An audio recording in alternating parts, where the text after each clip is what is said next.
Son las 4 de la tarde, 37 minutos. Bueno, antes de entrar en el tema, agradezco este escrito que nos envía la maestra María Francisca García Pérez, directora del Laboratorio de Teatro Campesino Indígena de Tabasco. Haré entrega del escrito a Chuy Sivilla, titular de esta emisión, y también agradezco a Peter Pérez, que pregunta por qué sigue habiendo corrupción en este gobierno como los anteriores.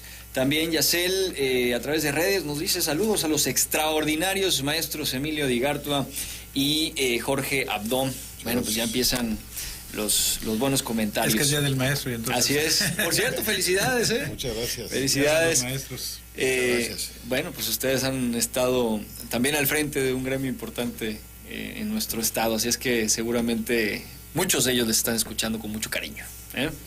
Bueno, pues para arrancar el tema, las monarquías, la coronación de Carlos III en el Reino Unido, que es Inglaterra, Escocia, Gales, Irlanda del Norte y 14 países más, causó mucho revuelo.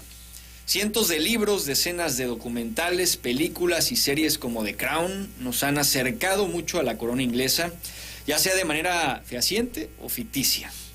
Al pensar en reyes y reinas, hay gente que trae a la mente la refinación, el estatus, el lujo, la alta educación. También hay quien piensa en excesos, injusticias, puestos hereditarios y sinsentidos.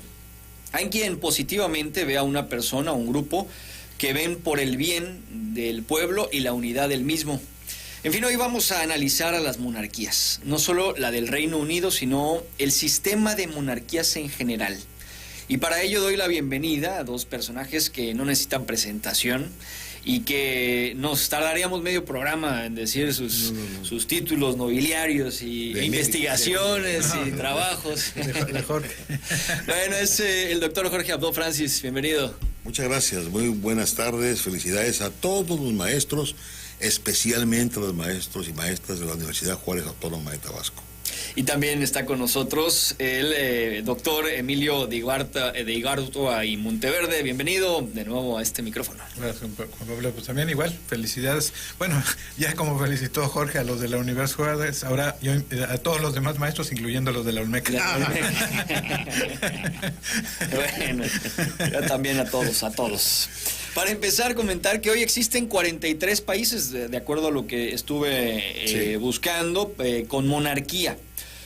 Digamos, el sentido fundamental. Una precisión. Sí. No todos son iguales. Exactamente. O sea, hay monarquías absolutas y monarquías parlamentarias. Ahora vamos a ellos. Sí. El monarca puede ser, se le da el título de rey, se ocupó en alguna ocasión el título de zar, sultán, etcétera. Hay muchas maneras de definirlo. Sigue habiendo sultán todavía, ¿eh? Todavía hay sultanes. Bueno, Malasia me parece Brunei, que hay un par. El de Brunei es un caso muy interesante. Así es. Y normalmente era un cargo hereditario. Digamos que esa es la normalidad, aunque hay algunos casos distintos. Malasia, por ejemplo. Y el Vaticano, si queremos meterlo por ahí, también. Como monarquía, bueno. Sí, como un poder. Hay un cónclave que es el que escoge ahí, no hay unas herencias. Ya veremos. Sería un contrasentido porque el Papa, aunque bueno, se puede dar el caso porque con Alejandro Borgia, que era un Papa bastante poco irregular, ¿no? Sí, en el contexto, sí. No, yo creo que el Vaticano no es monarquía, el Vaticano es un estado sui generis. Sí. Bueno, no antes tenían poder político, digamos absoluto. Hoy, en muchas ocasiones, aunque hay quienes sí tienen poder político, la mayoría son de un poder simbólico, vamos a decirlo así, salvo, decíamos, excepciones. Creo que en la generalidad, aquí en México nos preguntamos ¿cuál es la razón por la que un pueblo tendría un rey? Y esto porque nuestro último monarca fue Maximiliano de Habsburgo hace 150 años, un emperador que terminó fusilado. ¿Con qué argumento, por ejemplo, los ingleses, entrémonos en ellos ahora que están de moda por la coronación de Carlos III, con qué argumento tienen un monarca? Doctor Abdó. Es que son dos monarquías emblemáticas desde el punto de vista de la monarquía parlamentaria. Sí. Una es un poco más reciente, digamos, su reinserción en la vida pública del país, que es el caso de España, aunque es de larga data. La constitucional. Viene de muchísimos años atrás. Y la monarquía inglesa. Las dos monarquías son muy importantes para sus países, tanto para España como para Reino Unido en su conjunto. Ya definiste que es Reino Unido. Las dos monarquías tienen un sistema que ha permitido estabilidad política. En España puede que no haya gobierno. Durante varias temporadas ha existido el problema de que el Congreso de los Diputados no se pone de acuerdo, los partidos no logran alianzas, en fin, una serie de circunstancias específicas relacionadas con el gobierno español. El caso de Bélgica, ¿no? El caso de Bélgica también, y sin embargo, el país sigue. ¿Por qué? Porque hay monarquía. Porque hay un factor de estabilidad, de cohesión, de articulación, que en términos generales se respeta. Efectivamente, la monarquía cuesta mucho. Ahora, una cosa es la monarquía con Isabel segunda. Ajá, sí. Y otra cosa es la monarquía con Carlos III en el caso de Inglaterra, una cosa es la monarquía con Juan Carlos I en el caso de España y otra cosa con Felipe VI actual. O sea, son momentos distintos, etapas distintas. Y hasta reducidas en el caso de España, favorable la llegada de Felipe VI.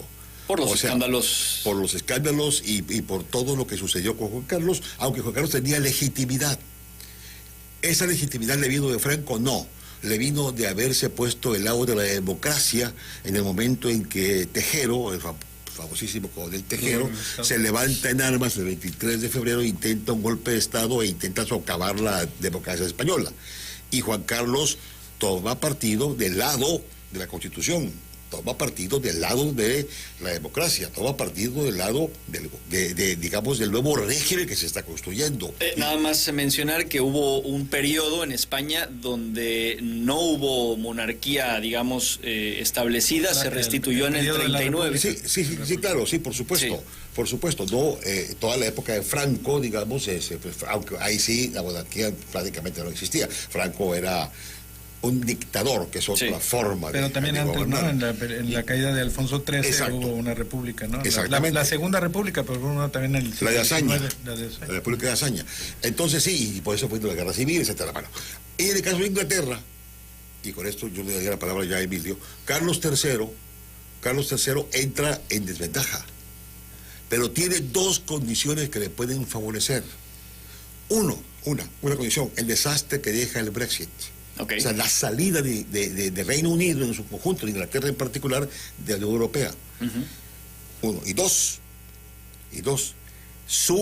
aunque no es cercano a la gente, pero el cambio de actitud que está demostrando, la nueva forma, digamos, de dirigir los destinos de la monarquía.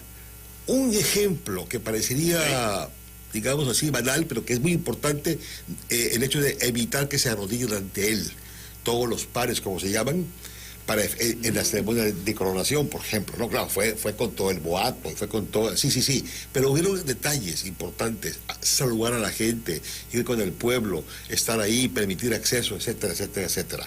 Eso le puede dar, con el paso del tiempo, la legitimidad que hoy, a lo mejor, los jóvenes de Inglaterra, son los que ya están, digamos, contrarios a la monarquía. Si tú revisas las estadísticas recientes, las encuestas y demás, las personas mayores están a favor de la monarquía. Les da seguridad, les parece bien, etcétera. Ahora, la monarquía inglesa tiene antecedentes muy fuertes, negativos. ¿Cómo se funda la monarquía? No cómo se funda, ¿cómo se consolida? A través del saqueo de muchos países del mundo, a través de la trata de personas. Ahora vamos a recordar justamente el tema de las monarquías absolutistas del pasado que pues ganaron, digamos, su poder a través de estas prácticas. Pero un poco entrando en este mismo tema, y la primera pregunta: ¿con qué argumento los ingleses tienen un monarca? Yo, digamos, como punto central del doctor Abdo, rescato es sobre todo la estabilidad, la seguridad que le da un pueblo.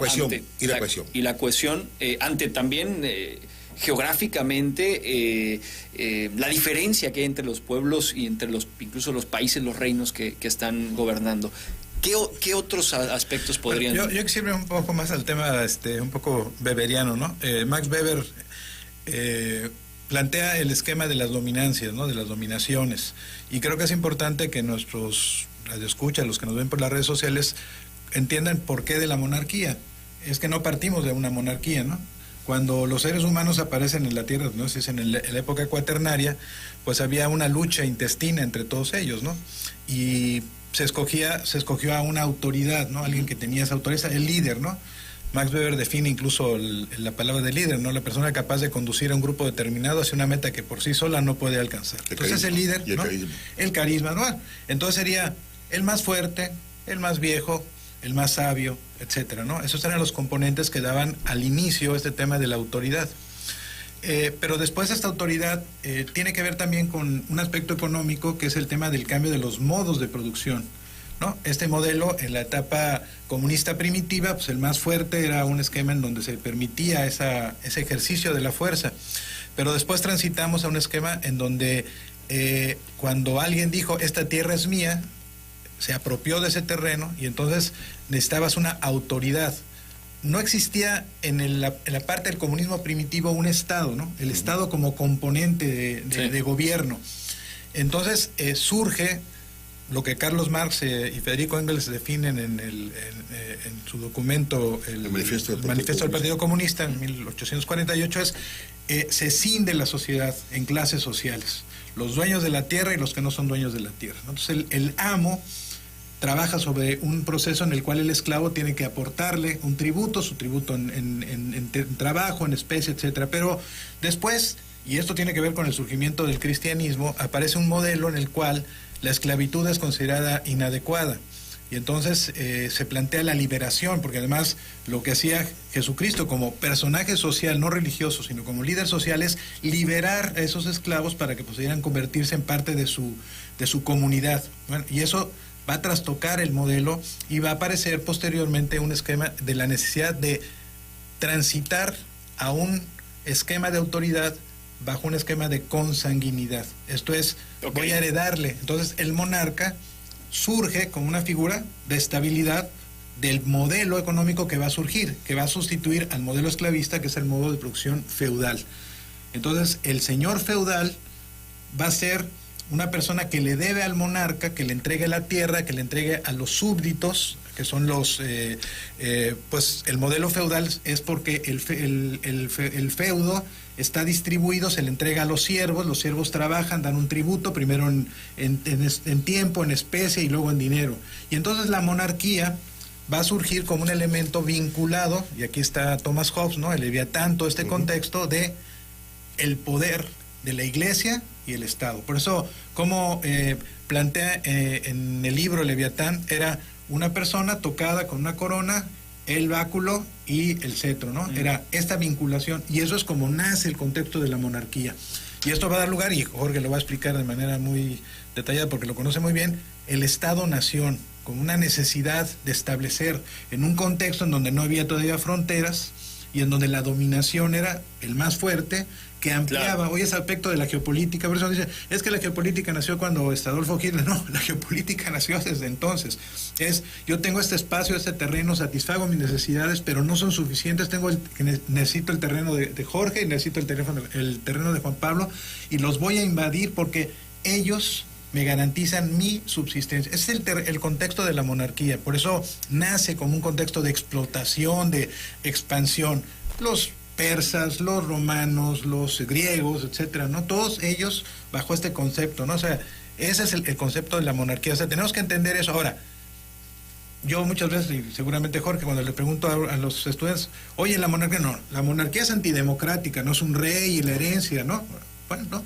Hubo un momento muy importante en Inglaterra, que fue la Revolución Inglesa, en la cual un grupo de terratenientes, bueno, antes además en la Constitución de la Carta Magna, ¿no? De 1215, hay un cambio muy significativo, y entonces viene este contexto en donde hay un parlamento, sí, nada más que el parlamento pues, era solamente de los nobles, pero los burgueses que empiezan a desarrollarse en el tránsito del modelo de producción feudal al modelo de producción capitalista, se enfrentan al rey porque el rey establecía un dominio del comercio, de los impuestos y todo, Y eso es lo que va a traer como consecuencia una revolución. La primera, la revolución inglesa, después la revolución francesa. Y yo te diría, bueno, ¿por qué los norteamericanos? Ese es el punto de quiebre, digamos. A nivel, seguramente a nivel regional pudo haberse presentado algunos brotes, pero ese a nivel mundial, digamos, es el punto de quiebre, no. podríamos decir, ¿no? El punto de quiebre del surgimiento de la monarquía y que va a dar origen al Estado absoluto, que es muy importante en este análisis. No, yo mencionaba el punto de quiebre para empezar a tumbar a las monarquías. No, al contrario, esto es lo que va a consolidar. O sea, el cisma religioso que ocurre en la Reforma Protestante, por ejemplo, va a dar origen a las monarquías, va a dar origen a los estados absolutos. ¿Por qué? Porque separa a la Iglesia del Estado. Hay un rompimiento en el esquema que estaba explicando muy bien, brillantemente, Emilio, de este desarrollo, que nace en Roma, por cierto. O sea, el concepto de monarquía viene de Roma. Tarquino el Antiguo, Tarquino el Soberbio, etcétera, como reyes y demás. Y el imperio y república, estas tres figuras políticas nacen en Roma. Con origen griego, pero nacen en Roma y se van consolidando. Ya explicaba perfectamente bien el modelo de producción y la articulación entre el modelo de producción y la forma de organización del Estado. El feudalismo, que es antecedente del capitalismo, obviamente, el feudalismo va a dar origen a un tipo de Estado que es un Estado que es muy moldeable, porque va siendo de conformidad con las tierras. O sea, no hay un Estado definido. Hasta 1215 empieza a haber un cierto orden, ya se decía, con la Carta de Juan sin Tierra o Carta Magna en Inglaterra, justamente, que es cuando se acota el poder del rey. Por eso se llama Carta de Juan sin Tierra, pues el rey Juan. Se le acota el poder al rey Juan. ¿Quién le acotan? Los nobles, los ricos, de cierta forma, pues. O sea, no el pueblo en ese momento no participa todavía. Pero luego va consolidándose un Estado muy fuerte. Su expresión mayor de ese Estado absoluto o absolutista, esta monarquía absolutista, es Luis XIV, el rey Sol. O sea, cuando dijo el Estado soy yo. ¿Por qué? Porque aquí viene un elemento importantísimo en el cambio en la monarquía a lo largo de la historia, la soberanía. Por eso era el soberano, porque la soberanía residía en el rey. Eso dejó de ser ya, incluso hoy ya no hay ninguna monarquía, excepto las que son absolutas, en donde el soberano sea el rey.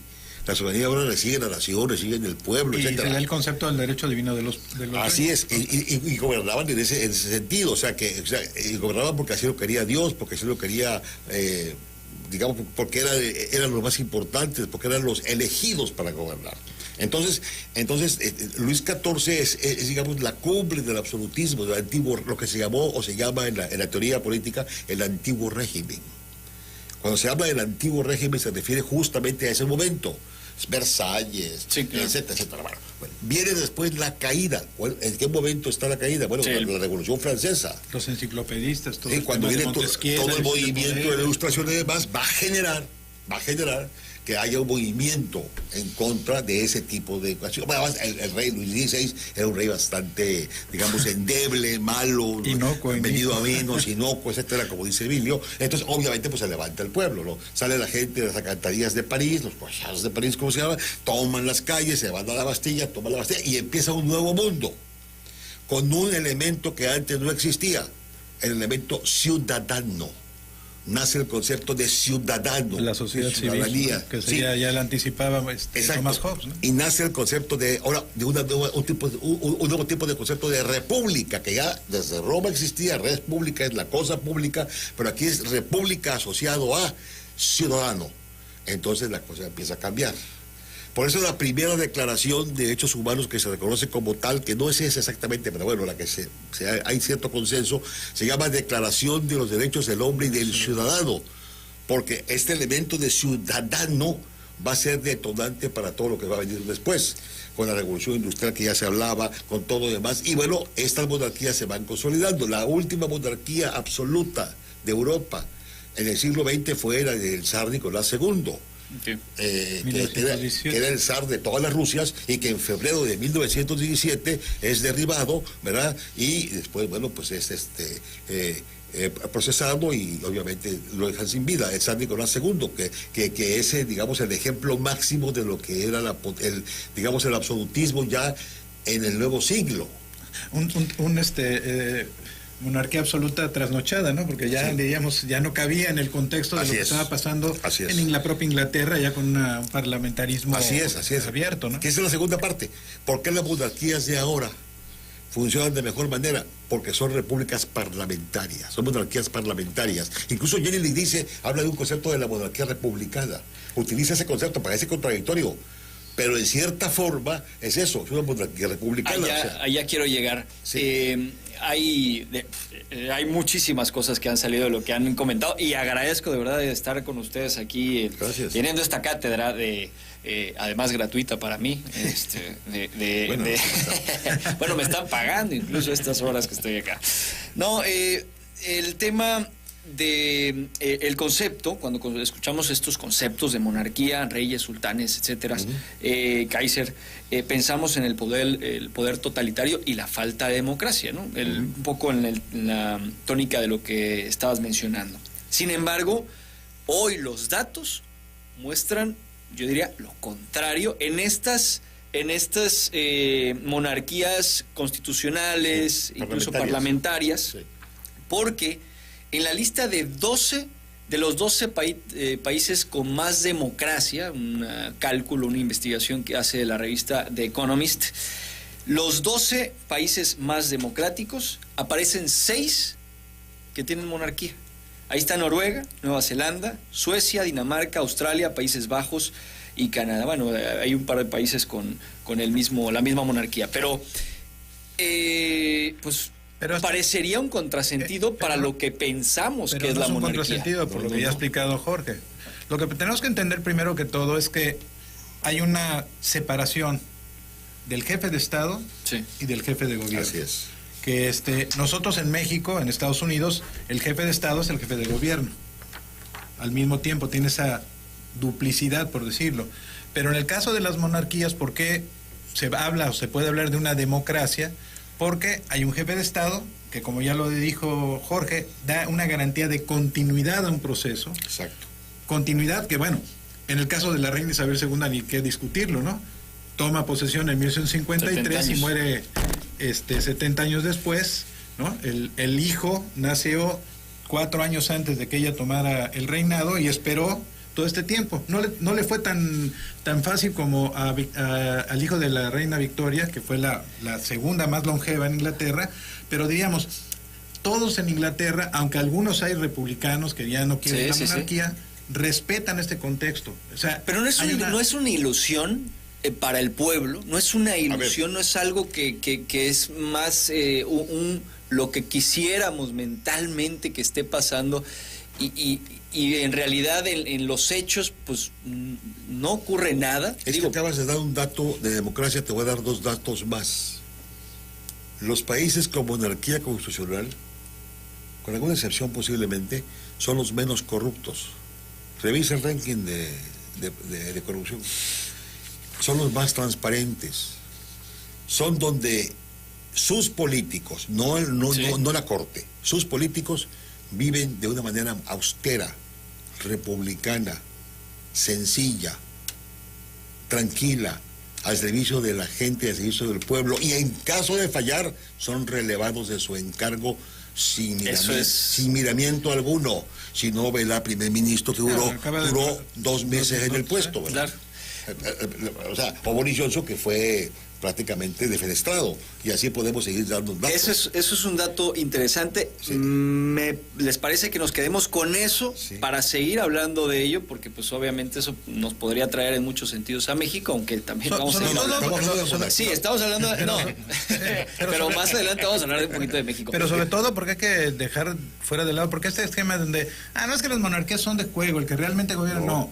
En Inglaterra, la reina Isabel, a lo largo de su gestión muy larga, bueno, le tocó la parte de la posguerra, la Guerra Fría, el asesinato o sea, ella en su vida estuvo con 7 presidentes de los Estados Unidos, uno asesinado, o sea, su participación como jefe de Estado, y ya decías tú al principio, el famoso Commonwealth no es cualquier cosa. Sí, ¿no? Bueno, ahora ya no se usa tanto, pero la reina Isabel, antes incluso de ser coronada, recorrió todos esos países que tú dijiste para legitimarse como la monarca, ¿no?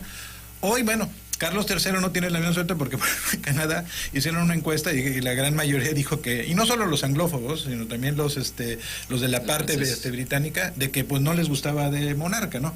Pero diríamos, no es en el caso de España, ya lo dijo de manera muy puntual Jorge, Felipe VI es un rey que está, diríamos, dándole a la monarquía nuevamente un componente, sin dejar de reconocer que Juan Carlos I fue un rey fundamental en la transición. A la muerte en el 69 en el 75 de Franco, 20 de noviembre. Aunque es que en el 69, porque en mayo él había sido ya prácticamente manifiesto como el nuevo rey, pero esa transición fue fundamental, y el golpe de Tejero, que trajo como consecuencia, primero, la Constitución, y segundo, el Tratado de la Moncloa, fueron fundamentales para la democracia española. Vamos a hacer una breve pausa y continuamos con este tema. Hay muchos aspectos que me parece podemos seguir tocando y que vamos a regresar con ellos. Entonces, son las 5:03, regresamos. Tenemos un presidente que... Bueno, a ver, vamos a darle la bienvenida otra vez al auditorio. Estamos hablando de las monarquías y estamos hablando de la situación relativa a la democracia. Y un poco lo que platicábamos ahora en el corte es, pues yo entiendo como la democracia, como una cierta igualdad, una cierta misma voz y voto de cada uno de los ciudadanos, mismos derechos y mismas responsabilidades. Eso, digamos, va enmarcando también la democracia. Hay leyes que protegen frente a procedimientos legales a los monarcas. Es, digamos, la diferenciación. Por ejemplo, que no se pueden equivocar ante la ley. En España existe el artículo 14, que establece que los españoles son iguales ante la ley, sin discriminación alguna, pero en el artículo 56... dice que la persona del rey es inviolable y no está sujeta a responsabilidad.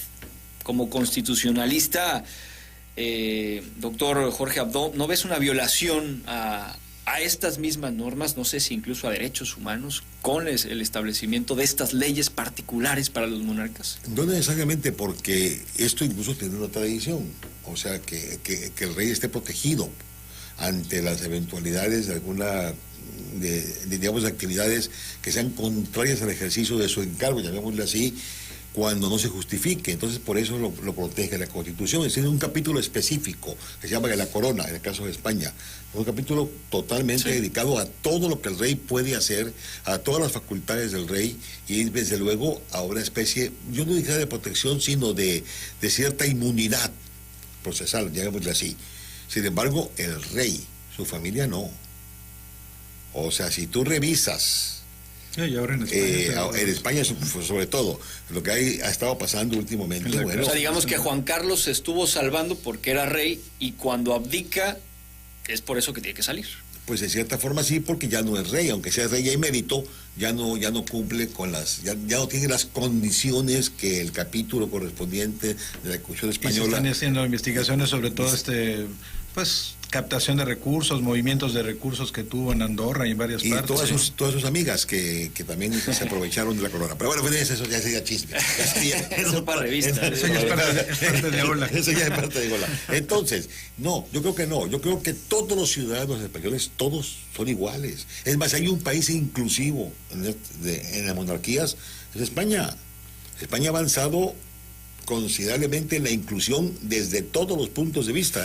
Que el rey aglutina a los diferentes reinos, ¿no? Así es. Parte de lo y a las diferentes autonomías. Pero además, Jorge toca un tema que es bien importante. Estamos hablando en origen de Inglaterra, pero Francisco Franco, que no era ningún tonto, diríamos, no estamos de acuerdo con él como su contexto de dictadura, ¿no? Y obviamente que pasó por encima de derechos humanos, pero fue muy claro cuando él empezó allá a tener estas manifiestas evidencias de envejecimiento y de que podía morir. Él tuvo muy claro de que no había la forma de perpetuar un gobierno estable como él lo había logrado, ¿no? Como esta figura nacida de la guerra civil. Del caudillo. Y él lo que hizo fue ir recuperando, porque además el heredero al trono era el papá de Juan Carlos. Así es. Entonces, que se había ido a Italia y vivía bajo un esquema, pues porque además le mandaba el recurso también Franco para que viviera bien, y vivía muy bien, y atrajo a quien sería Juan Carlos I, lo formó militarmente, lo tuvo cerca, porque él entendía que en el contexto de la pérdida de él como el jefe máximo, ¿no?, del Estado, pues esto iba a ser un desgarriate, ¿no? Entonces, pues al final del día debemos reconocer que a Franco le salió bien, porque no obstante que hubo estos intentos, ¿no?, de volver al franquismo y todos los elementos, pues el rey le dio estabilidad y permitió el desarrollo. Por eso tenemos que estar muy claros, a una democracia participativa. Y aquí yo sí quisiera que tuviéramos cuidado, porque has mencionado tú y yo, cuando me hiciste la gentileza de invitar al programa, te decía, bueno, pues Iturbide, ¿no? Y luego pues, Maximiliano. No, pero ellos no... Te digo, son dos contextos totalmente diferentes. O sea, no son una monarquía de ninguna naturaleza. El propio Maximiliano incluso viene, gobierna y dice, oye, las leyes de reforma son extraordinarias, sí, hay que liberales, aplicarlas, ¿no? O sea, entonces, a nosotros como mexicanos no podemos juzgar el tema de la monarquía desde la óptica de lo que fue nuestra historia. Así es. O sea, no es así, ¿no? Así es, porque Iturbide fue un oportunista, sí, y Maximiliano fue engañado. sí. O sea, sí. Napoleón III y el padre de Maximiliano se hicieron a un lado. Bueno, primero no quiso venir y lo sacaron de la jugada, ¿no? Para quitarle todas que no fuera el sus, monarca de Austria-Hungría. Exacto. Ahora, hay otro aspecto. Ya vamos a regresar otra vez a México, porque quiero que tratemos algunos otros temas por ahí. Pero Antes hay otros... de eso quisiera yo precisar algo que es muy importante. Yo creo que el futuro de los gobiernos necesita, cualesquiera que sea la forma de organizarse políticamente, que haya un jefe de Estado diferente al jefe de gobierno. Cualquiera que sea la forma, cualquiera que sea el país. Como en Francia. Por ejemplo. Como en Italia. Francia e Italia, por ejemplo. Okay. Rusia. Interesante. Rusia también. Interesante. Porque, bueno, ahorita podemos abundar en pero eso. Porque además aquí en México lo abrirá, porque Jorge, y bueno, a mí me tocó también hacer mi doctorado sobre el tema de ingeniería constitucional, es que el tema es que en México, en la falta del presidente, porque dejamos de lado el tema que había en la Constitución del 57, de que el presidente de la Suprema Corte de Justicia ocupara el encargo, después había un vicepresidente, pero hoy esta unificación del jefe de Estado y jefe de gobierno no permite una garantía de la gobernabilidad en la transición. Entonces, algunos sugieren, bueno, yo creo que sería algo que tendríamos que discutir en otro programa, pero tener un régimen en donde tuviéramos un jefe de Estado, o sea, una persona que se encargara de los aspectos de las relaciones internacionales, de los acuerdos, de los tratados, y un jefe de gobierno en un momento. Quien no los quiera le van a decir que están proponiendo que hay una monarquía. Solo un dato. No. Efectivamente, sí, ya no está previsto el presidente de la Corte, pero sí hay un procedimiento rápido en caso de alguna falta o algo, que es el secretario de Gobernación. Okay, sí. Asume provisionalmente. Dependiendo, pues. ¿No es el secretario de Gobernación o es el presidente de la Suprema Corte? No, secretario de Gobernación. En la época de López Portillo, un jefe de gabinete, pero después ya en la época de Fox, incluso que Fox cometió ahí en una supuesta operación que le hicieron cuando precisamente no quería votar en la ONU sobre un tema de una invasión de George Bush, pues dejó a Santiago Roel como encargado, no facultado por el marco jurídico que había en ese contexto, ¿no? Regresando al tema de la monarquía. Muy bien. Que favorece entonces la unidad de una nación, que aglutina la identidad de los diferentes gobernados, que en Reino Unido, por ejemplo, genera muchos recursos por el turismo en torno a la corona. Un tema un poquito más superficial. Por supuesto. ¿Quieres el dato de lo que recibe la corona? Aquí lo tengo, mira, a ver. Permíteme un segundito, por favor. Te voy a dar exactamente la cantidad que recibe. Porque hay un argumento de que incluso al Reino Unido le sale más barato mantener a toda la realeza que realizar las elecciones. 2.000 millones de libras al año. 22.000 millones de libras a 20, ¿qué? 22 es el pesos. impacto de la economía de la monarquía. Pero espérame, todavía no. Nada más los regalos, solamente los regalos de la boda de los duques de Sussex, o sea que son muy simpáticos porque están en contra de la corona, ellos también, costaron 21.7 millones de libras, regalos oficiales. Solo los regalos de la boda. 21 puntos, o sea, tú no alcanzaste esa cantidad hace un año cuando te casaste, y sin embargo aquí... 2 años, tengo que ahorrar 2 años para alcanzarlo. 21.7 millones, nada más, fíjate bien. O sea, no estamos hablando de cualquier... Sí, estamos hablando de 200, casi 500 millones 500,000 millones de pesos. Bueno, nada más. En la generación de turismo al año. Así, porque el castillo de Windsor, el propio Palacio de Buckingham, etcétera, todo lo que significa la monarquía y la venta de merchandise, todo tipo de cosas. Ahora, Juan Pablo, yo lo que quisiera es que tuviéramos cuidado, porque el contexto de decir vender, porque no se trata aquí de vender la monarquía, como un esquema de estabilidad. Bueno, eso sí, porque diríamos hay esta, claro, esta presencia, ¿no?, de una legitimidad que está establecida por el tiempo. ¿Cuánto tiempo? Pues el tiempo que viva el monarca o la monarca, ¿no?, como sucedió en el caso de Isabel. Claro. Pero el tema es que, a final de cuentas, en las formas de gobierno, también vuelvo a Max Weber, las formas de gobierno también establecen esa estabilidad. El Estado-Nación tiene que establecerse, estabilizarse, ¿no? Porque entonces diríamos, en todos los Estados Unidos, como no tomaron en cuenta el esquema de la monarquía, ¿no?, y sino una república, fue el primer país que dijo voy a tener un presidente de la república, hacer realidad los planteamientos de Montesquieu de la separación del Estado. Bueno, ha tenido estabilidad, ha tenido una guerra civil indiscutiblemente, ¿no? Y ahora algunos dicen que estamos en el contexto de otra factible, pero diríamos, el presidente de la república, de cualesquiera que sea el país, pues tiene como responsabilidad mantener la conformación del Estado-Nación.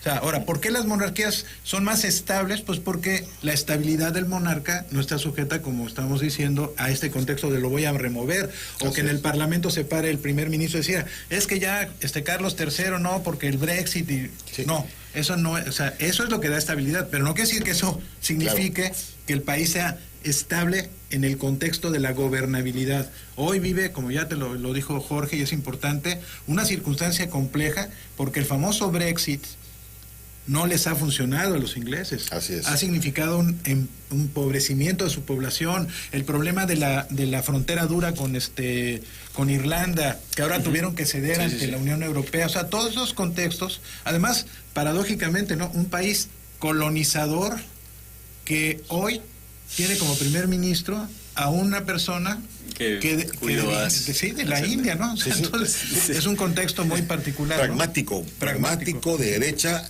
conservador, que ha dado vuelta atrás a muchas de las ideas que tuvo el primer ministro, la que le llamaban lechuga, y está logrando, pero con el rey. O sea, por eso te digo, el rey es necesario, porque el rey escucha, recibe personas, atiende a la gente. Te voy a dar algunas de las cosas que hace el rey. A ver, no son muchísimas, pero entre otras hace esto. Mira, fíjate, ahí te va. Es el jefe de Estado del Reino Unido. Sus poderes son simbólicos, como ya dijimos, y ceremoniales, pero se mantiene neutral políticamente, nunca toma partido, ¿correcto? Es muy, muy importante. Y se han enfrentado con primeros ministros que les tiran, digamos, a la corona, ¿no? Los laboristas, por ejemplo. Pero te hago una conferencia, y las series ahora que tú has mencionado, Crown, etcétera, evidencian, por ejemplo, a Isabel, de entrada, Winston Churchill no le simpatizaba. Sí. A su padre tampoco le simpatizaba. Cuando Winston Churchill va a decirle, señor, he perdido las elecciones antes después del fin de la Segunda Guerra Mundial, no obstante que Churchill había tenido un papel fundamental en el triunfo, cuando menos no en la derrota de los ingleses, no obstante pues el rey le dice, oiga, pues no nos callamos muy bien, ¿verdad? Pero ¿cómo lo voy a extrañar? O sea, ese contexto es el que... Entonces, si no es una figura decorativa el rey, y sí tienen una influencia en un momento determinado en empatías o simpatías, pero al final del día lo que importa es el Estado-Nación. Ese es el contexto del monarca, ¿no? Un segundo elemento fundamental, ya lo dije hace un momento, lo repito ahora, designado al gobierno. ¿No? Es cosa sencilla. Tras una elección general, el monarca convoca al líder del partido ganador al Palacio de Buckingham. Sucedió... Sí. Con la caída de la... así es. Lo invita formalmente a que haga gobierno. El rey también puede disolver formalmente el gobierno antes de una elección general. Ojo. Inicio del año parlamentario y discurso del rey. Hay una película famosísima que se llama así, Discurso del Rey, que marca el inicio de una ceremonia de apertura en la que se exponen los planes del gobierno con un discurso pronunciado desde la silla principal de la Cámara de los Lores, que es la Cámara Alta, en el caso inglés. O sea, es la máxima representación. Esa sí es por herencia, no es por elección. Exactamente. Y así herencia y por designación, ¿no? Porque también la reina puede Sí, nombrar a los lords. Y bueno, y una serie de cuestiones más, pero fundamentalmente hace gobierno. O sea, lo importante es que está metido en la cuestión del gobierno. Ya. Ahora, ¿es la monarquía una solución para todos los países del mundo? No, claro que no. Por supuesto, depende de las condiciones históricas, de las condiciones sociales, económicas, políticas, etcétera, de cada nación, de cada país, de tener su propio diseño. Entonces, obvio, no sería, por ejemplo, Brasil, por ejemplo. Brasil tuvo rey. Ajá, sí. Pedro I y Pedro II, me acuerdo rápidamente de dos de ellos. Que además venían de Portugal. Venían de Portugal, de la Casa Braganza de Portugal.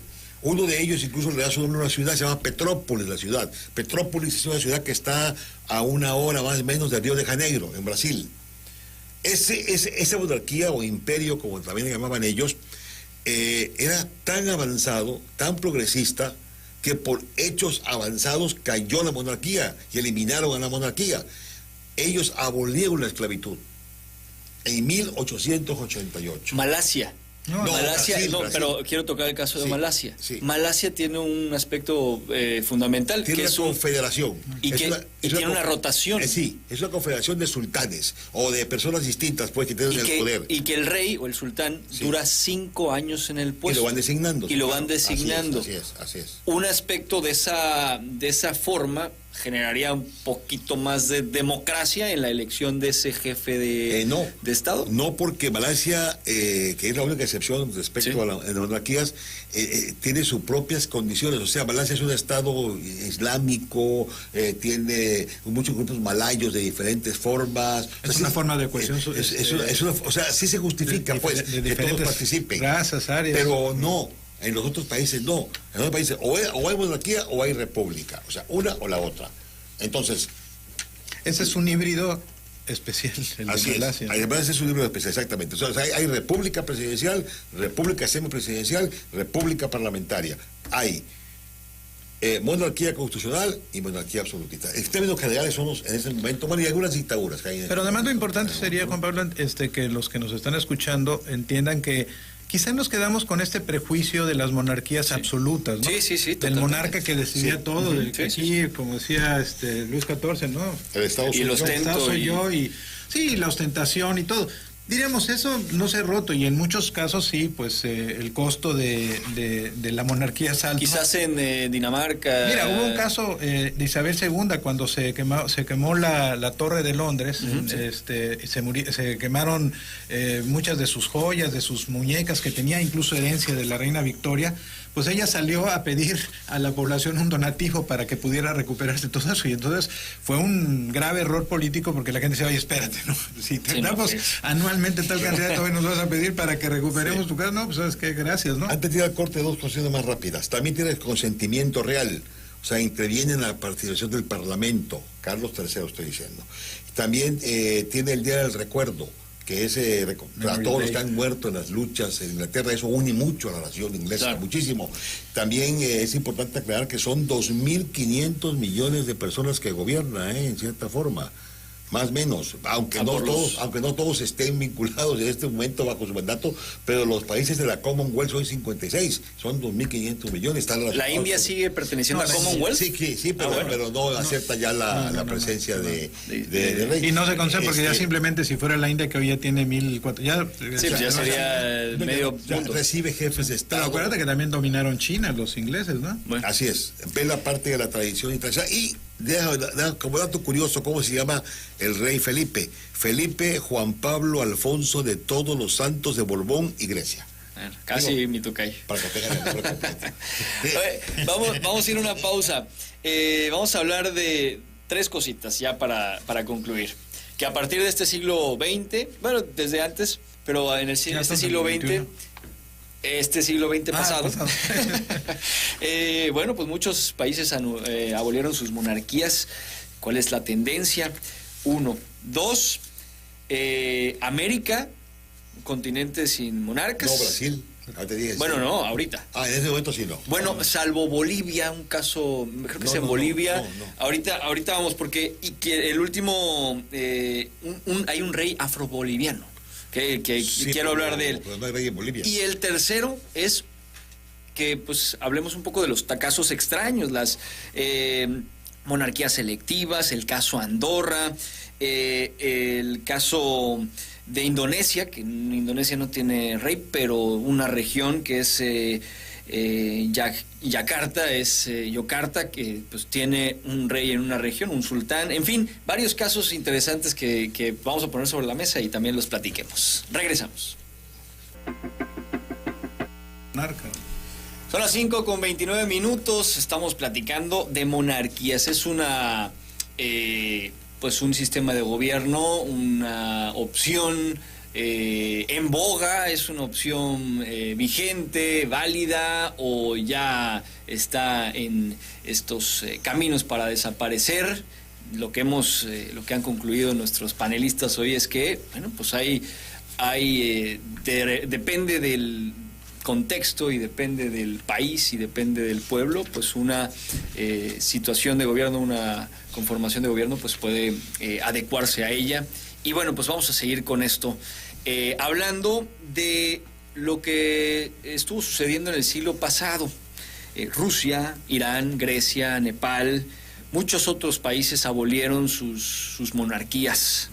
La tendencia es a que desaparezcan y se conformen estos nuevos sistemas de gobierno, donde hay un jefe de Estado y un jefe de gobierno. ¿Cuál sería la tendencia? Que haya presidentes, que sea un sistema republicano. Doctor Digard, pues. Pero bueno, yo diría que has señalado tú casos, por ejemplo, Irán, el ayatollah Khomeini llega al poder, el Shah Reza Pahlavi, que incluso estuvo aquí en México, ¿no? Asilado en algún momento por el presidente López Portillo, y luego murió en Estados Unidos, pues derivan de una revolución islámica, ¿no? Que cambia totalmente el régimen. En la Unión Soviética entraron porque cayó el zar, derivado primero de una entrada de los mencheviques, luego de los bolcheviques. O sea, yo creo que es el pueblo al final del día, y creo que lo planteó muy claramente. O sea, las formas de gobierno cambian de manera significativa cuando dejamos de ser esclavos o dejamos de estar en un régimen feudal en donde la soberanía nos era ajena, al momento en que la soberanía se entiende como una característica del ciudadano, ¿no?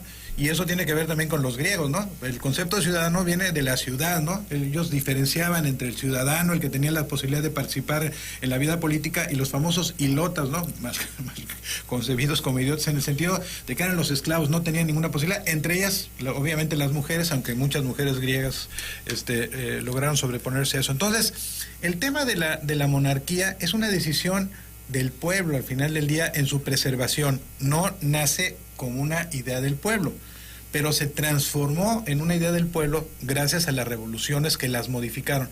Y tú me dirías, bueno, pero no pasó eso en Noruega, o no pasó eso en Luxemburgo, o no pasó eso en Bélgica, ¿no? O en Holanda, bueno, Países Bajos. Bueno, porque fueron parte de un contexto por ejemplo, los Países Bajos fueron dominados durante un momento por Carlos V. La hija de Carlos V, primero, la mamá de Carlos V se casa con Felipe el Hermoso, ¿no? Herederos de la unificación en España de los reyes católicos, ¿no? Juana la Loca se casa con Felipe el Hermoso, tienen a Carlos I de España, primero de España, ¿no? Y V de Alemania, ¿no? Emperador, y se transita ese esquema, ¿no? de las monarquías. Más acá, la reina Victoria. ¿Qué es lo que hace la reina Victoria? Logra acuerdos en varios países para que se conviertan en parte de las monarquías. Tú decías, en el siglo XX se desaparecen muchas monarquías, sí, derivado de la Primera Guerra Mundial. Los acuerdos de Versalles, los acuerdos de otros 13 acuerdos después de la Segunda Guerra Mundial terminan con la parte de la zona de los Balcanes. El imperio austrohúngaro se cinde. O sea, es parte de un movimiento bélico, pero en el que participa la sociedad. O sea, las monarquías van a desaparecer si la sociedad en su conjunto establece. Yo he escuchado en Inglaterra a muchas personas que dicen, no, la monarquía debe desaparecer porque es onerosa, etcétera. Pero no ha habido un movimiento que lo signifique en ese sentido. Ahora con las circunstancias muy poco favorables de Juan Carlos I, pues muchos decían, incluso se puso ante la duda, Podemos, un partido de izquierda, se ha subido varias veces a la Cámara de los Diputados a pedir la desaparición de la monarquía.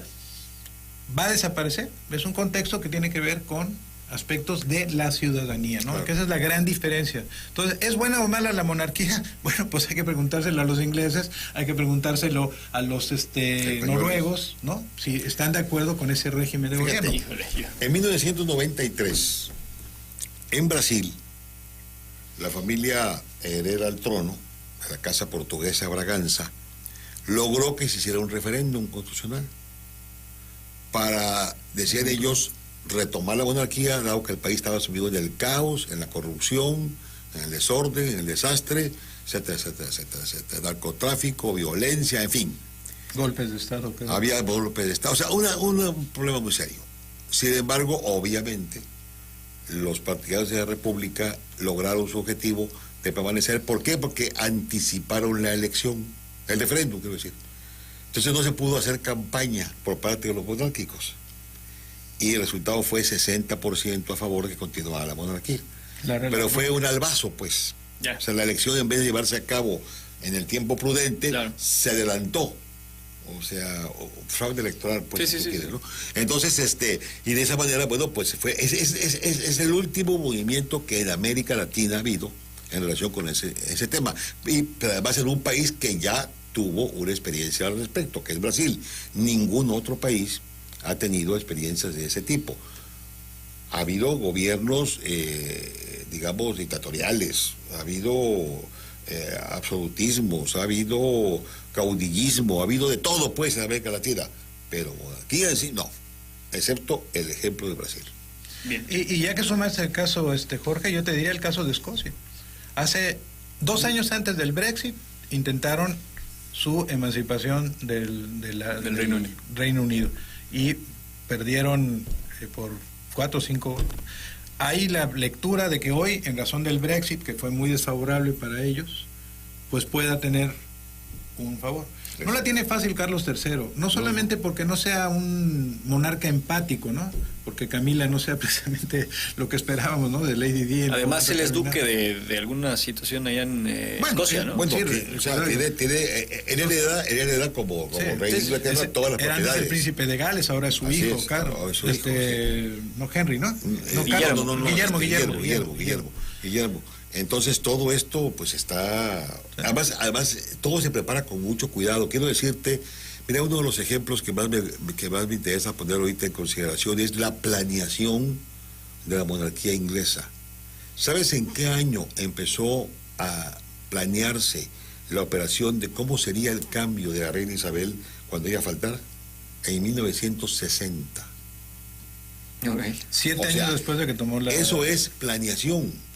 Eso es institucionalidad, eso es largo alcance, eso es política a futuro. De Estado. Eso es política de Estado, eso es gobernanza y gobernabilidad, que son distintas, ¿eh?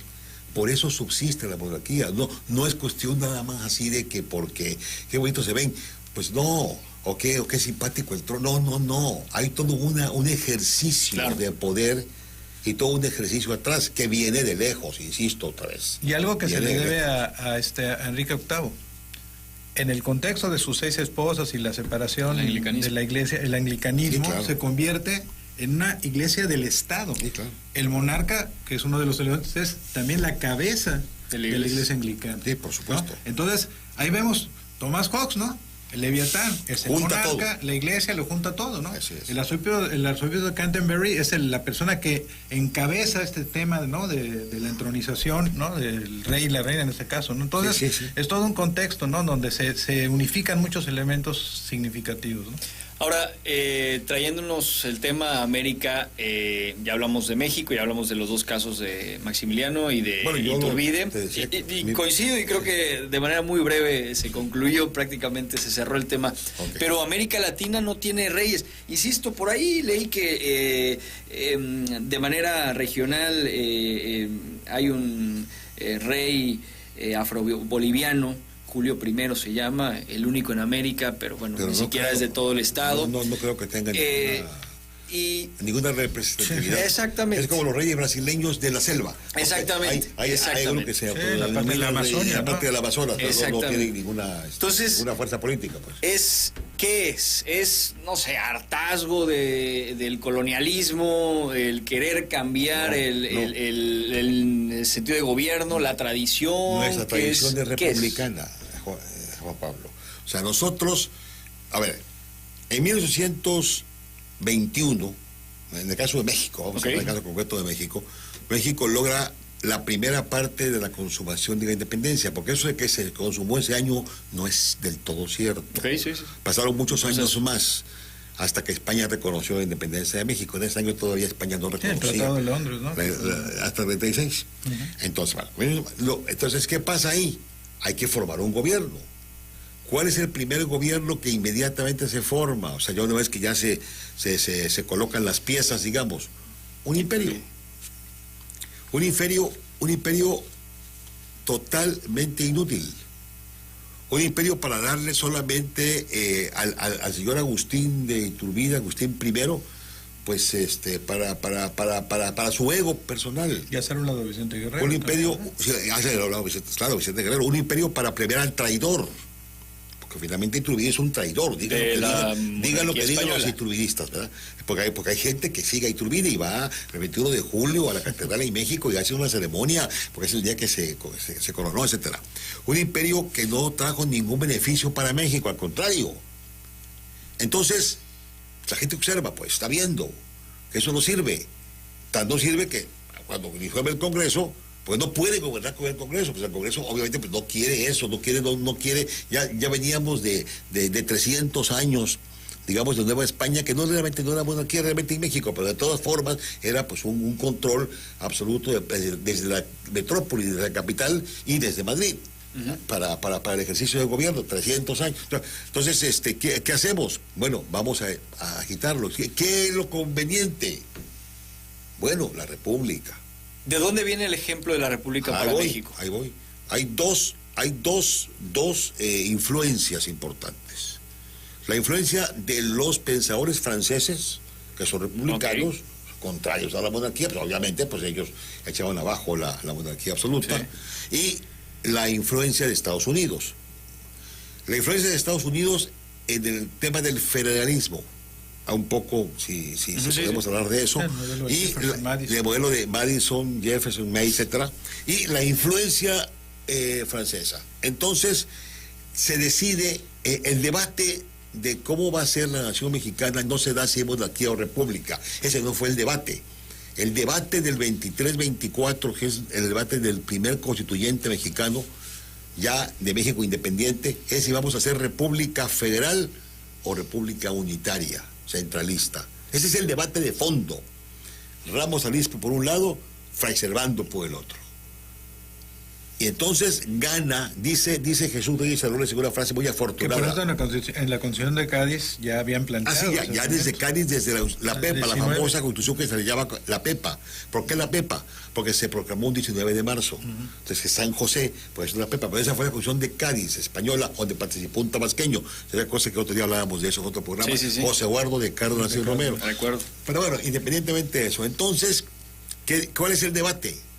Dice los centralistas, es que tenemos que evitar que el país se desuna. Está unido, vamos a evitar que se desuna. Dicen los federalistas, no, vamos a separar precisamente para que entonces los estados tengan fuerza, para que los estados sean eficientes económicamente, para que los estados sostengan a la unión. Ese es el origen del federalismo mexicano. Por eso dice Jesús Reyes Heroles que si el federalismo no hubiese existido, los mexicanos lo hubiésemos inventado, una frase muy afortunada de Jesús Reyes Heroles. ¿Por qué? Porque el federalismo norteamericano o americano surge para unir lo que estaba disperso, o sea, 13 colonias. Las 13 colonias inglesas, había que unirlas. ¿Y las unen cómo? Bajo el régimen federal. Nosotros creamos un federalismo, ¿para qué? Para evitar que lo que estaba unido no se disolviera, se fracturara. Claro. Ahí pudo haber venido la idea de un rey, ¿verdad? No se fracturó lo suficiente porque precisamente los norteamericanos permitieron con esa fragilidad quedarse con territorio. Pero Así es. ahora, hablando de tu preocupación de la monarquía, hay que recordar que Simón Bolívar, que fue el gran libertador, ¿no?, sobre todo en la parte de Colombia, fue declarado emperador de Perú. Sí, claro. ¿No? En un intento de un aspecto monárquico, y quizá fue en lo García Márquez, en el laberinto del general, habla precisamente sobre esa... El general es un laberinto. El general es un laberinto, perdón. El general es un laberinto. Ya estoy diciendo, Sí. habla de esa fragilidad del sentimiento bolivariano, ¿no? Pues un poco ituridiano, ¿no? O sea, pero como Bolívar me queda bien, no lo quise mencionar. Pero todo es que al final del día cayó en ese republicanismo y habla de ese tema de la unidad, o sea, Exacto. ese intento bolivariano de mantenernos unidos que, pues, ha sido no solamente parte de Estados Unidos, sino error de nosotros también. Sí, ¿no? así es. Nosotros perdemos la mitad del territorio nacional porque México retoma el centralismo. O sea, en 1836 las 7 leyes constitucionales deciden tomar en consideración la propuesta de República Unitaria y República Central. Entonces desaparece el régimen federal. Al desaparecer el régimen federal, queda descubierto el norte del país. Claro. Y es cuando viene entre las piñerías de Santa Ana, la corrupción, las guerras fallidas y todo lo demás, y más la ambición de Estados Unidos. Y Sam Houston y Oliver Pues así ¿saben? nos quitan todo. Nosotros nos vamos a mantener unidos, no nos vamos a seguir siendo católicos, todo ese contexto. Entonces México nunca tuvo jamás hubo la idea de hacer una nueva. Por eso el pueblo de México apoya a Benito Juárez, que además desde luego tenía razón Juárez, en su lucha por la intervención francesa. Porque es un imperio extranjero en donde él no, aunque era un hombre liberal, un hombre que tenía ideas muy interesantes, sus estatutos del imperio son muy buenos, el 10 de abril del 65, son bastante buenos, pero de todas formas era extranjero y era una imposición y era un emperador. Y la gente dijo, no, México es republicano. O sea, México nunca ha tenido, digamos, no le gusta la posibilidad de tener una monarquía en el país. Nos tenemos que ir, pero solamente porque se los prometí en el corte, les voy a hacer la pregunta final, que es, ¿cuál es, y sí les pediría un minutito máximo, cuál es el sistema de gobierno al cual ustedes consideran debería transitar México para garantizar esa estabilidad en la figura del jefe de Estado, digamos? Doctor de Gartua o... Yo lo tengo muy claro. A ver. Le recomiendo mi libro incluso al respecto. México tiene que ser república parlamentaria. Debemos abandonar el régimen presidencial y debemos transitar a la república parlamentaria. Esa es mi propuesta. ¿Se ve? No, en el corto plazo no, pero ya tuvimos un régimen parlamentario, no se consolidó porque la lucha armada lo evitó. Si quieres, en otra ocasión hablamos de eso, lo haremos que en la época de que Zapata y Villa propusieron el parlamentarismo como forma de gobierno en contra del régimen presidencial. Si tú lees el discurso de Carranza de por qué no debía haber un régimen parlamentario en México, te va a quedar claro muchas cosas. Los constituyentes de Querétaro aplazan todo ese proyecto. Aplazan todo el proyecto y atacan a los diputados y que no hay partidos políticos y que es una propuesta extranjerizante, decía Carranza, por lo tanto no procedía al Parlamento. Tenía que ser república presidencial. Claro, porque él quería ser el presidente, obviamente. Doctor de Gartua. Sí, no, yo pienso lo mismo. De hecho, también mi tesis de doctorado sobre ingeniería constitucional electoral plantea ese tema, ¿no? De una separación del jefe de Estado y del jefe de gobierno. Creo que además facilitaría los procesos y diríamos que ayudaría a este tema de la democracia. Además, permitiría al jefe de Estado tener una mayor movilidad y sobre todo garantizar el cumplimiento de acuerdos internacionales, porque una parte importante es el derecho internacional público y el derecho internacional privado, que hemos violentado de manera significativa en muchos casos. Ahora, si asusta la propuesta, hay un paso previo, régimen semipresidencial, como Francia. Digo, se asusta la propuesta. Sí, hay un presidente... Como Alemania, ¿no? También. Sí, Macron es jefe de Estado y jefe de gobierno, pero tiene una primer ministra en este caso ahora, que es la que ejercita... Y copríncipe de Andorra, ¿no? También. Sí. Bueno, pero es otro tema. Eso es un país muy interesante.